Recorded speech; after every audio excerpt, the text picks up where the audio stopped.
Hiya folks, I said I would make a video about mastering of CDs, okay, and I suppose just nothing fantastic or possibly what hasn't even been said before. But yeah, it's basically me with a handful of CDs that I've played recently and just sort of my observations on them really. I'm going to start with the oldest going to the most recent. I'm aware that sometimes what I say might cross over into the boundaries of EQing before the master was made, you know, perhaps at the mixdown stage or whatever. But yeah, you'll just have to forgive the overlap really. Okay, so I'm going to start off with this. Okay, this is Van Morrison. I listened to it the other day. I think, in fact, it was yesterday evening I listened to this. Now, this comes at a time, I bought this in about 1990 or something, and it will be an 80s master, okay? It was bargain basement, I think, even in about 1990. Okay, I just got a CD player, my Tandy Realistic one. Okay, now my Tandy Realistic CD player was, I think, it's something like a 14-bit thing, basically, because I mean there was even newer technology even in 1990 than that. Okay, so it was bright and, you know, oomphy, whereas, you know, nowadays, you know, tending to overbrash, but that was the characteristic of the CD player, I think. Nowadays, you know, CD technology, CD player technology has moved on an awful lot, okay, and you tend to get far more natural results, or at least results that kind of like reflect what was going on in the mastering, okay. I don't think you'll ever get truly natural results unless you actually sat down with the band and listened to them playing. In a fairly sterile environment, really. So yeah, in the days of early CDs, people were far more sticklers for kind of respecting things like the 0 decibel level. Okay, now if you imagine that the 0 decibel level is somewhere up there, okay, I can't get my hands straight, but there you go. Imagine that 0 decibels is about there, okay, and in those days, CD manufacturers tended to keep their levels there, okay. Now, although vinyl is not supposed to have the same dynamic range as CDs, what usually comes out of a vinyl record is sounds like the people who have mastered it have made the most of the dynamic range available. Okay, and what, you know, tends to happen, and what, you know, tends to be perceived as lack of dynamic range, might well be somebody that's abused an LP and therefore it's got, you know, an awful lot more crackles on it than it used to have. I'm pretty sure that if you were to play the end of side 2 on a beaten up record, you won't hear Van Morrison whisper, "Do you want me to meet me?" or something. "I want you to meet me." I think that's what he says. "I want you to meet me." Right at the very end. You can hear it on here, okay, provided that you haven't, you know, got the traffic noise that I've got going on at the moment. But yeah, it's there, okay. But yeah, so this is kind of, you know, kept well within the range of CD. There's possibly too much, okay, of CD's dynamic range, possibly too much. But other than that, all that does is it begs you to turn it up. And when you turn it up, you actually get a beautifully EQ'd album with punch and verve, and you know, it makes you want to jump up and down and, you know, and just really enjoy the music. You know, it's thoroughly enjoyable. The only thing that I would say really is that be aware that you will have to turn it up, just simply because you know, it's not, you know, a very hot mix, okay. All right, now I'm jumping ahead rather a long way here to the late 90s. Okay, this is Nitin Sawhney's Beyond Skin LP or CD. I've talked about this copiously in other videos. Okay, let's just say that, you know, a good hi-fi system will reward you here. Okay, you actually get proper bass that you can feel. Okay, you know, a lesser hi-fi system will not reproduce this. Okay, I'll come on to it later. Okay, but yeah, this is a beautifully mastered CD, and when I listened to this on the Isis and Osiris system, you could actually, in the song The Conference, you could actually kind of get an almost vision, I suppose, of the people's bodies as they were actually in this kind of conference. What they were doing, they're playing percussion instruments and they're singing out the names of the notes that they're playing at the same time, and there are 3 of them arranged from left to right, and particularly the person on the right has got a very deep voice, and I would imagine it's probably possibly, you know, quite a formidable person actually, you know, to kind of confront. You know, I'd imagine he's huge. And you know, it certainly comes out because you can, you know, imagine the pure size of the person. Okay, from actually listening to this. Okay, as I say, it does need something a bit more than an iPod to kind of get that feeling. Okay, on my Apollo, the stereo was quite amazing, okay, because the detail in the Apollo was fantastic, okay, but the Apollo R reveals far more of the Isis experience of actually, you know, this pure physicality that's in front of you, okay, but, you know, still the same, you still haven't got quite the openness of vinyl there. Okay, I would imagine, again, I haven't got the vinyl record to compare it with, but I would imagine that you would, you know, you might not have, you know, quite so much bass there, but you would certainly have far more of an in-room experience even than CD. Okay.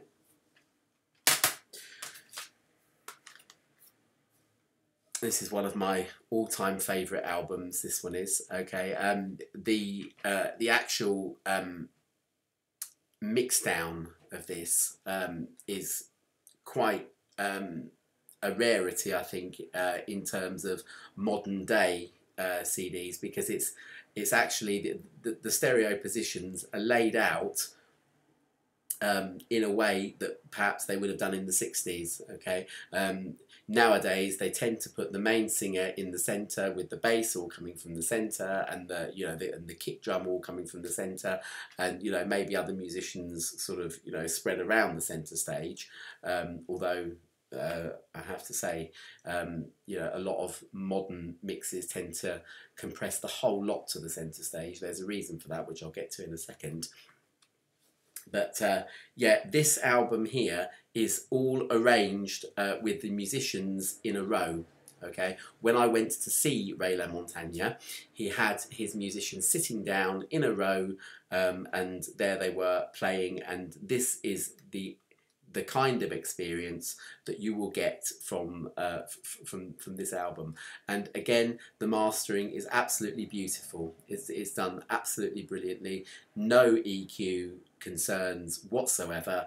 And yes, there is, you know, as far as CD can, there is presence and reality on there as well. Okay, and I think, you know, any kind of, you know, respectable hi-fi system will sound really good playing this CD.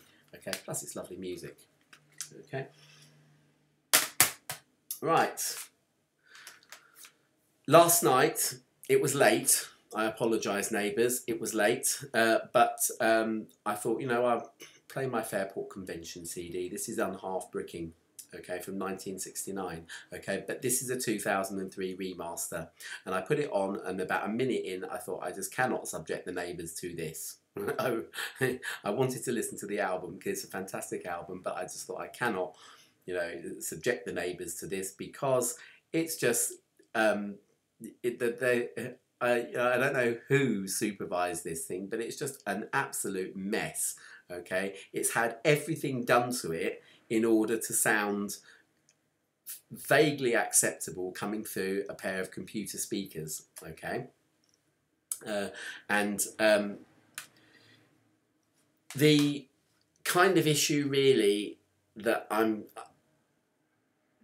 going for really is bass. Okay, now in the 70s, the thing that made grabbing a handful of singles and putting them on your record player sound good, okay, was the fact that singles were mastered far more kind of brashly and hotly than CDs, because they were being played on, by and large, mono record players. Now, mono record players used to come in a sort of cabinet, okay? Now, the cabinet would be kind of, I don't know, what sort of size you could compare it to, but imagine, you know, you've got your turntable and you've essentially got a lid on it, like a suitcase, like a small suitcase sort of thing that will clip up. You've got a handle on the side, so you can carry it around to your bedroom or to your lounge or to wherever you want, and then set it up again and you can play it, okay? Now those, because of the physicality of size that you have there,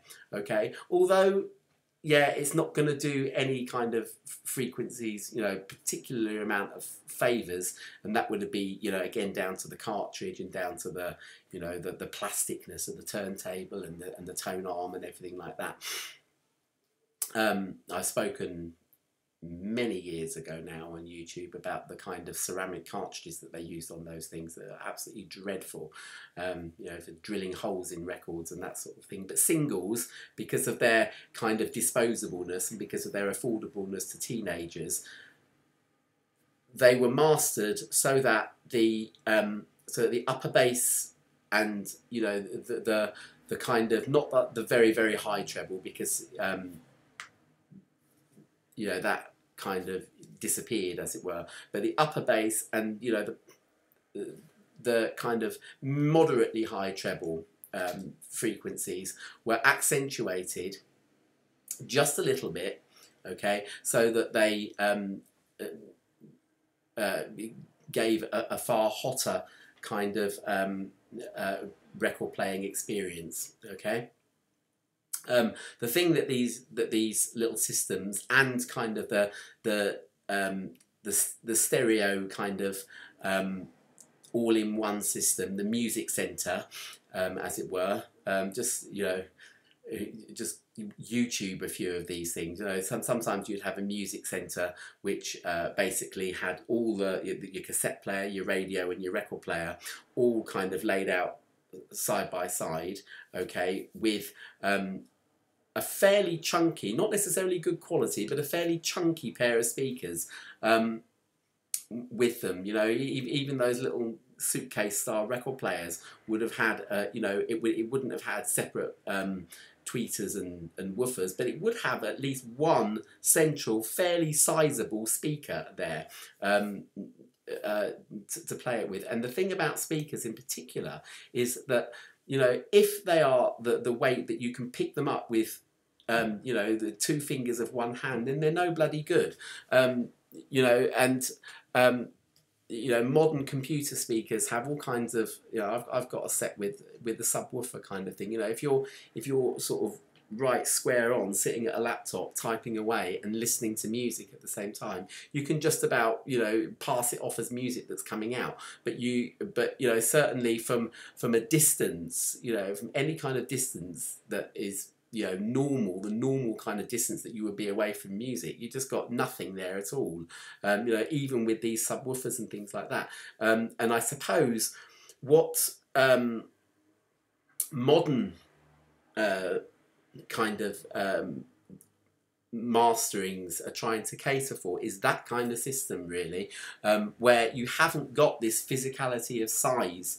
Okay, you know, even my little stand mounter speakers over there, my R3s, my Rega R3s, you know, yes, they have more physicality about them, and yes, they're a very good pair of speakers, but all that bass is being reinforced by you know, the port at the bottom, and you know, also the fact that it's, you know, a separate woofer and tweeter. I think that mine are officially regarded as 2.5 way. They've basically got a woofer and a tweeter, and they've got bass reinforcement from, you know, just a tiny set of speakers. I don't really fully understand it, but anyway, you know, what you've got there is, you know, a well implemented bass reinforcement system. Okay, it's not entirely natural, but I think you'd have to have a whacking great pair of tannoys with, you know, 12-inch woofers in order to kind of appreciate, you know, truly natural bass. But those tiny little things reinforced by a subwoofer, they have got absolutely nothing at all to do with music, I'm afraid. You know, they really haven't.